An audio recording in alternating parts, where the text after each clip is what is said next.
శుభం శుభం శుభం శుభం శుభం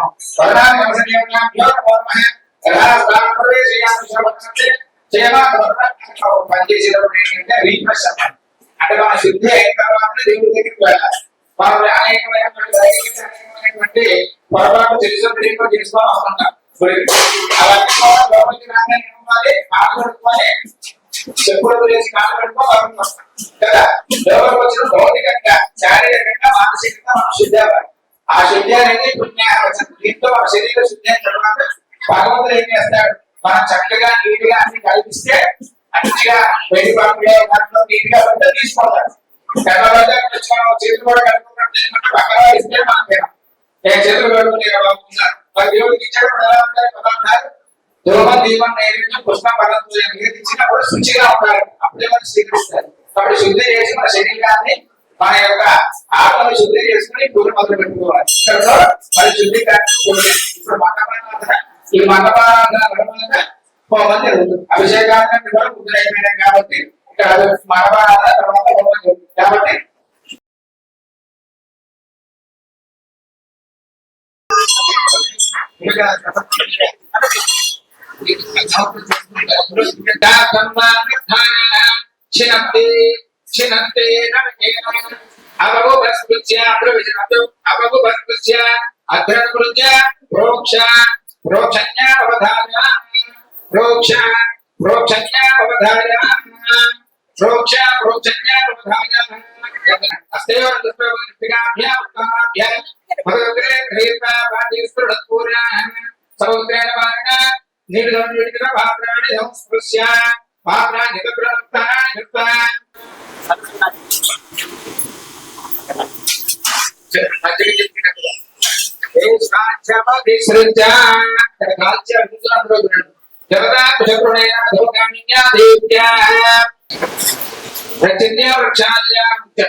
జాతకంలో బుధుడు కనుక బాగా లేకపోతే బుద్ధి పనిచేయదు.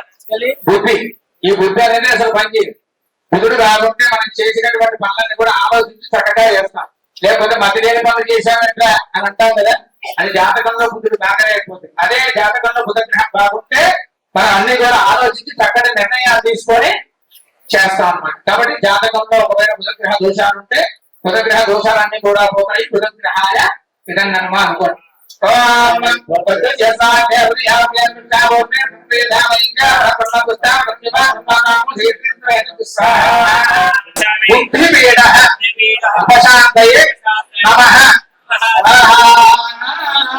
బుధగ్రహాయ ఆదిత్యాది నవగ్రహ మధ్య దేవతా దేవతా బుధగ్రహ దేవత పరిపూర్ణ అనుగ్రహ ప్రసాదస్తు తథాస్తు. పూర్వప్రసంగంలో బృహస్పతి గ్రహణానికి గణపతి నిశ్చయం. ఇక బృహస్పతి గురుడు హవనం చేసే జాతకంలో పిల్లలు సంతానం పుత్ర సంతానం కావాలి అనుకునే వాళ్ళకి గురుడు బాగుంటే పుత్ర సంతానం అవుతుంది. లేకపోతే ఆడపిల్లలు పుట్టే అవకాశం ఉంటుంది, లేదా సంతాన సమస్యలు కూడా వస్తాయి. అలానే ధనం నిలబడాలి అంటే వచ్చిన ధనం గురుడు అనుగ్రహం ఉండాలి. కాబట్టి పుత్రపీడ ధనపీడ వీటికి కారకుడైనటువంటి వాడు దేవగురుడు బృహస్పతి. ఆయన జాతకంలో బాగుంటే ఇవన్నీ సమృద్ధిగా ఉంటాయి, బాగాలేకపోతే ఎగ్జాక్ట్లీ ఆపోజిట్ వ్యతిరేకంగా ఉంటాయి. మీకు అర్థమైంది అనుకుంటారు. కాబట్టి జాతకంలో బృహస్పతి అనుగ్రహం ఉండాలని చెప్పేసి అందరూ కూడా గమనం చేస్తుంటే గురుగ్రహాయ ఇదన్నమ్మ అనుకోండి అందరూ కూడా. గురుగ్రహాయ ఇదన్నమ్మ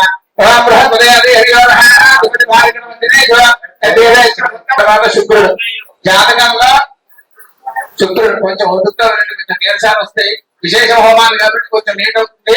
కాబట్టి ఇబ్బంది పడకండి, అంత మంచి జరుగుతుంది. ఒక పూట ఉపవాసం ఉంటే ఆ అమ్మవారి అనుగ్రహానికి ఎక్కువగా ఉంటుంది. కాబట్టి శుక్రుడు హవనం చేస్తే హనత్రపీడ ఉపశాంతరే నమః అంటే భార్యాభర్తల మధ్య అన్యోన్య ప్రేమానురాగ నైతిక లోపిస్తున్న కొంతమంది ఎప్పుడు గొడవ పడుతూ ఉంటారు. వాళ్ళకి జాతకంలో శుక్రుడు బాగాలేకపోతే ఆ యొక్క ప్రభావం ఉంటుంది. కొంతమందికి పెళ్లి కాదు, శుక్రుడు బాగలేకపోతే పెళ్లి కాదు, పెళ్ళైనా కూడా సంతానం కలగదు. అలాంటి కొన్ని యొక్క కలత్రకారకుడైనటువంటి సమాజంలో మనకి గౌరవం కూడా ఉంటుంది.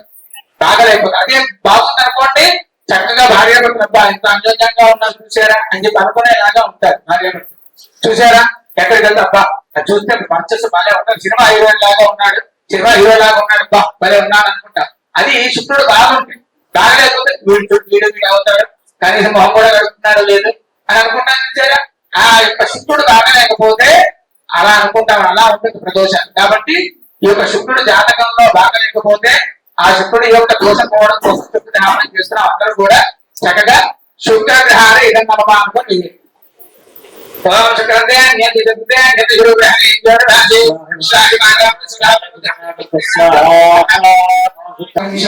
ఇక్కడ హోమం చేసినప్పుడు ఏదైనా ప్రదోషం కానీ పదదోషం కానీ క్రియదోషం కానీ దొరికితే అనాజ్ఞాత ప్రాయశ్చిత్తాలు అనేవి చేస్తారు. ఆ మంత్రాలు చెప్తే మీరు ఏదైనా లోపం జరిగినా, నేను ఒకవేళ లోపం చేయించిన పొరపాటున మీరు చేసిన ప్రదోషం అనేది ఉండదు. కాబట్టి అనాజ్ఞాత ప్రాయశ్చిత్త మంత్రాలు గ్రామాలు చేయాలి, దండం పెట్టుకోవాలి.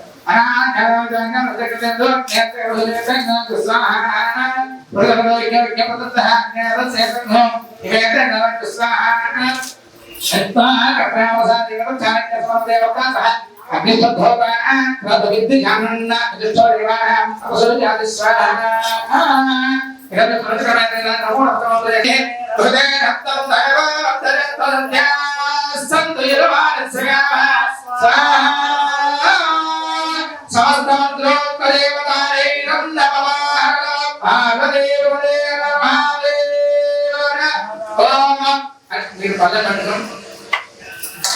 అందుకని చెప్పినప్పుడు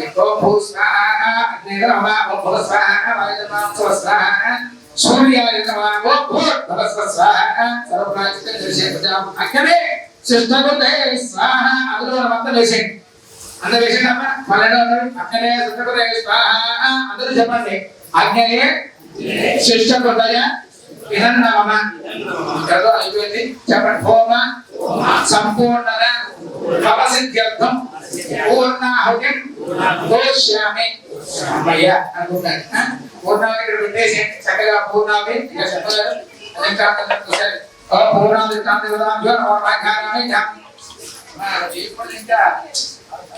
ఇంకా మొత్తం ఏంటంటే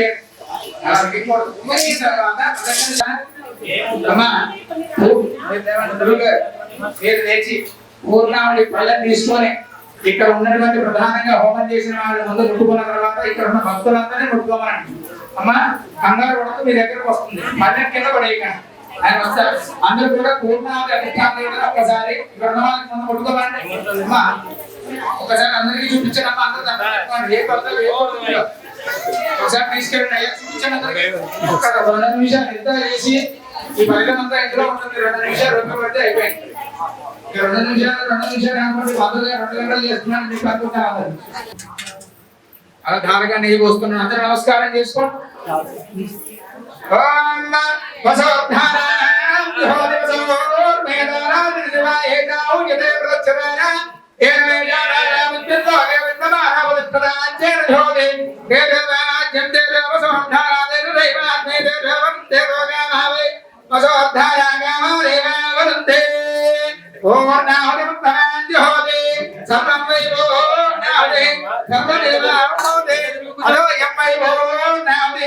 అస్యామేవం గతనిష్టదే పూర్ణాది ముహూర్తసుముహూర్తోస్తు తస్మై ముహూర్తకాయ సూర్యాదినాగ్రహాణం అత్యంత ఆనుకూల్యతాబలసేంద్రియస్తు శివమస్తు.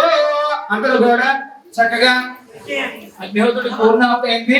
అందరూ కూడా ఏం చేస్తారంటే చుట్టూ కూడా ప్రదక్షిణాలు చేయండి. ప్రధానంగా హోమానికి కూర్చున్న వాళ్ళు ఎవరైతే ఉన్నారో అలా ముందు అయిపోయిన తర్వాత భక్తులందరూ ఈ అగ్నిహోత్రం కాబట్టి కంగారు పడకుండా తిరిగి మీరు తెచ్చుకున్న ద్రవ్యాలు ఏదన్నా ఉంటే కొద్దిగా అందరూ విస్తామని పెట్టుకోండి, తప్పేం లేదు. కాబట్టి ఒక్కసారి 3 సార్లు ప్రదక్షిణ ఆగండి ఆగండి, కొబ్బరికాయ తీసుకోండి.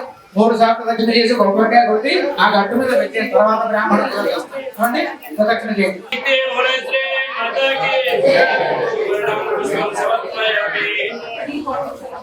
అందరమనండి. మంత్రహీనం క్రియాహీనం భక్తిహీనం ఉపాసనం యత్పూజితం దయాదత్త పరిపూర్ణ తదాస్తుమే. జై దుర్గా దుర్గా దుర్గా దుర్గా దుర్గా జై దుర్గా జై దుర్గా జై దుర్గా జై దుర్గా జై మాతా జై మాతా. ఐసు స్థలం జై దుర్గా మాతాకి.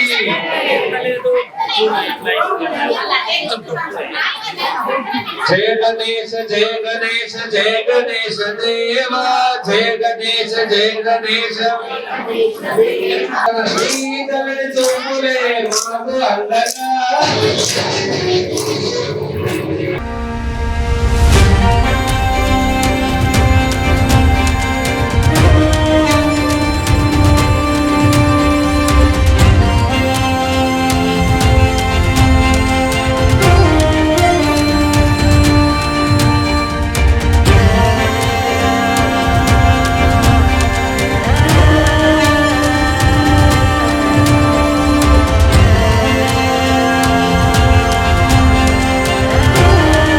నామంబు పలికితే నావ సాగిపోతుంది,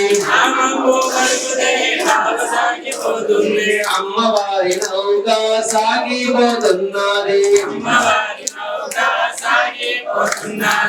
జై దుర్గా జై దుర్గా జై మాతా జై మాతా జై కాళీ జై కాళీ జై శక్తి జై శక్తి జై చండీ జై చండీ జై భవానీ జై భవానీ జై భవానీ జై దుర్గా భవానీ మాతాకి రాజరాజేశ్వరి మాతాకి చాందకాళి మాతాకి.